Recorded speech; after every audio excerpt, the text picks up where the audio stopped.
Just being a kid growing up in the 70s, just outside of Detroit. So I was hearing Detroit radio. That's one of my earliest memories is hearing rock and roll on the radio. And of course, when you're a kid, that's, nothing your parents listened to was cool. Although my mom did listen to Elvis. She was pretty cool. She listened to Elvis. I actually have her old Elvis records. Um, but that was my earliest recollection of it, was hearing it on the radio. And then, when I was old enough to buy records, because we're talking about vinyl records, my mom and dad, we were four kids 4 years in a row. And my dad worked horribly long hours, and my mother was just home looking after four kids. And that woman must have been tired. So the first time I showed any interest in cooking,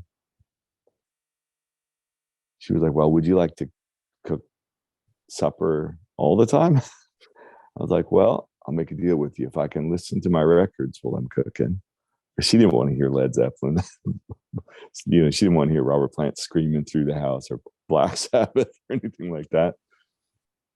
So she said, "Yeah, if you cook dinner, you can control the stereo," which I did. I listened to my Beatles records, Kiss, Led Zeppelin, Jeff Beck, whatever I had.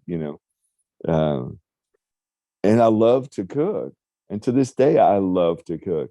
But those hours I spent cooking and my mother spent napping, which she so richly deserved.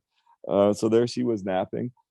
I was developing a love of cooking. And I don't know, there's something about that combination of things, as I've always thought of them in the same light. And to this day, they're the two things that can really center me.